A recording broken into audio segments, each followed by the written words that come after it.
What's up, YouTube? Welcome back to another episode of Truck Talk, brought to you by me, inspired by my man, Chili.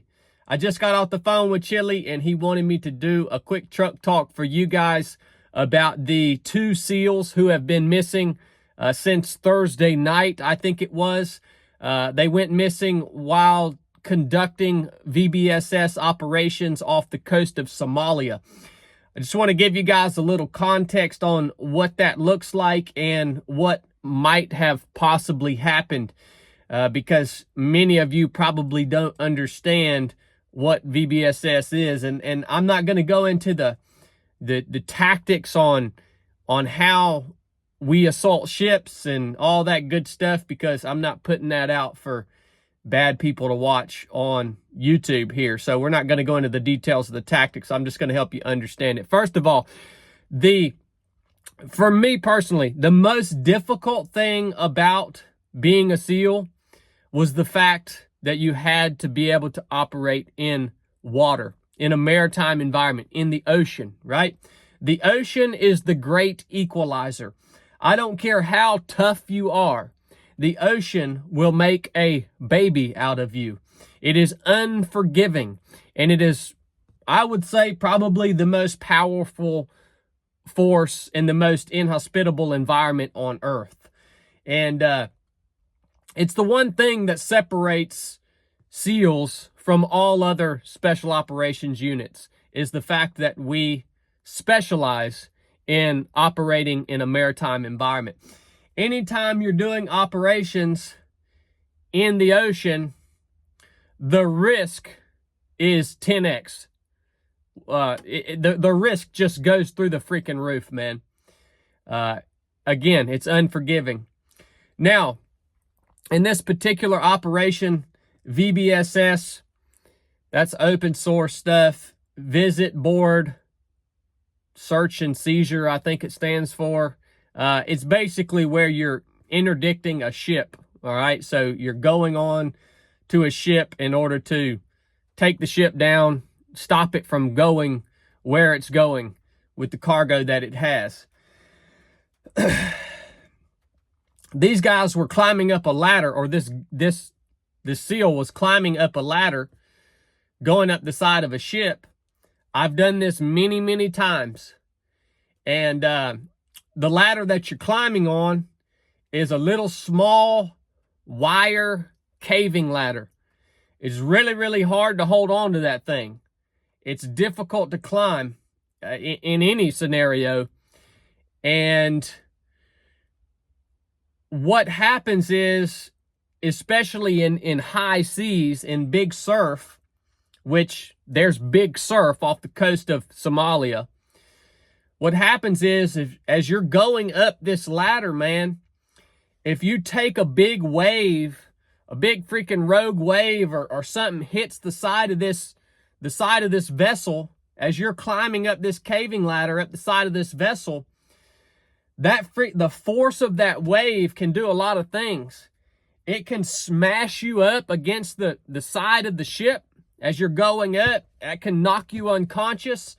It can peel you off that ladder, because that water's powerful, man. It can peel you right off that ladder, and depending on how far up the ladder you are, when you hit the water, it's going to hurt. If you get peeled off the ladder, you could always land in between the ship that you're climbing up and the boat that you rode in on, and you can get pinned between those two vessels. That can injure you severely. So it's really easy to get peeled off of that ladder. It's really easy, even if you don't take a big wave, it's really easy just to lose your grip and fall off of that freaking caving ladder, right? Another thing that you have to consider is, when you're doing VBSS, I don't know what these guys' SOP was, but you're doing this in full kit.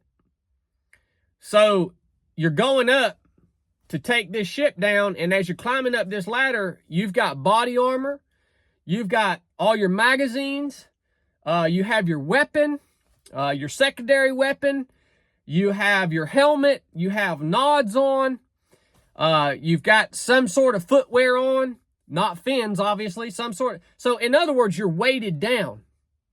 And so if you get peeled off of this ladder, man, and you're in full kit, when you hit the water, even if you haven't been knocked unconscious, when you hit the water, you're like an anchor. Like you got all this stuff on you, and it's hard to tread water when you've got all that extra weight on you, right? Especially when you don't have fins on.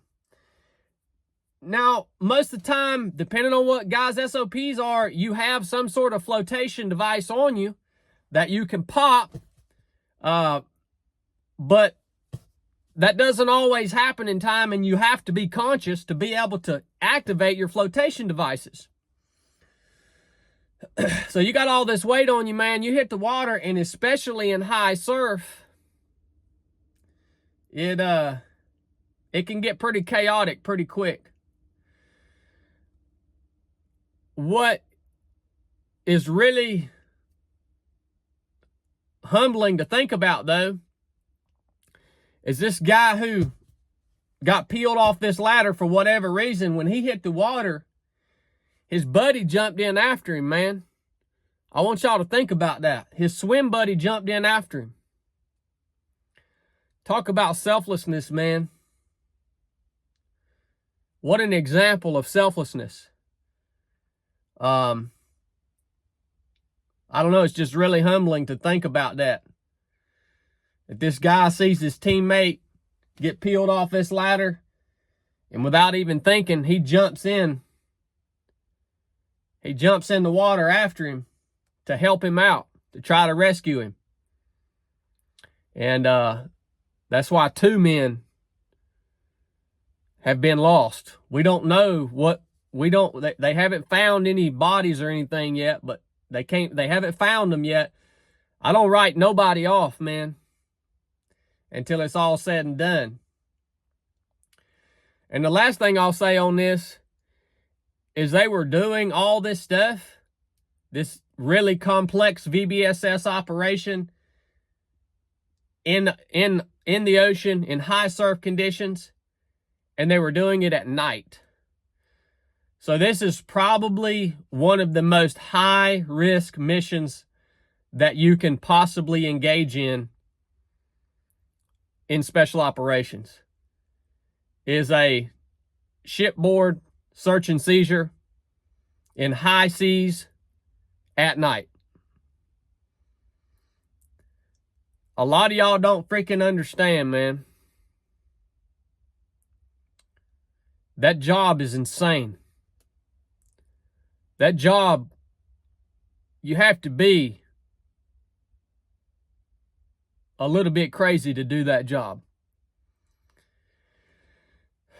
So, I just wanted to give y'all some context on that, man. And I'm going to keep hoping for the best for these guys.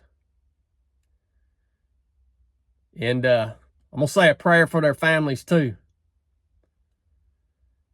It's tough, man. All right. If you got anything out of this episode, y'all know the deal. Get you a hat, get you a t-shirt. Keep my man Chili in the dungeon. I'm going to keep Truck Talk coming. I'll see you guys later this week. Love you. Enough said.